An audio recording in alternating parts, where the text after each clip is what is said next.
अस्सलाम वालेकुम प्यारे बच्चों। पिछली दफा हमने सवाल नंबर 3 में सवाल नंबर 1 और 2 को देखे थे।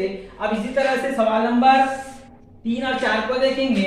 T1 को हम पहला गुण कहते हैं, यानी A बराबर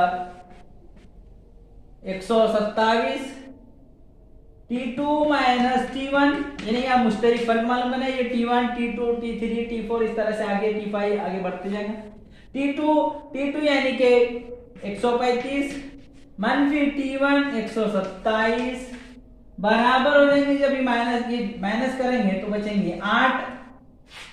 T3 minus T2, T3 143, T2 135 बराबर 8। T4 minus T3, T4 151, T3 143 बराबर 8, यानी मुश्तरिक फर्क जो हो जाएगा 127 और डिफरेंस हो जाएगा मुश्तरिक फर्क। ये पहला रुकना 127 और मुश्तरिक फर्क हो जाएगा 8। ये था सवाल नंबर 3। अब सवाल नंबर 4 को देखेंगे। सवाल नंबर 4 ये T1 बराबर पहला रुकन 1/4, T2 माइनस T1, T2 3/4 मनफी T1 1/4। अभी नस्लनुमा एक जैसे है इसीलिए एक ही बार लिखेंगे, ऊपर के ऊपर तफरीक करेंगे। 3 में से 2 जाएंगे तो बचेंगे, ये 3 में से 1 जाएंगे बचेंगे 2। 2 एका 2, 2 दूनी 4, तकसीम होते तो कर लेने का, नहीं होते तो नहीं करने का। T3 माइनस T2, T3 यानी कि 5/4 मनफी T1 या T2 3/4।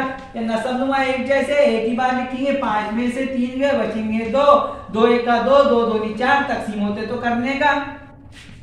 T4 minus T3, T4 7/4 मनफी 5/4, T3 बराबर अब ये हो जाएंगे 4 जैसा कि वैसा रहेगा। 7 में से 5 जाएंगे बचेंगे 2, 2 एका 2, 2 दूनी 4।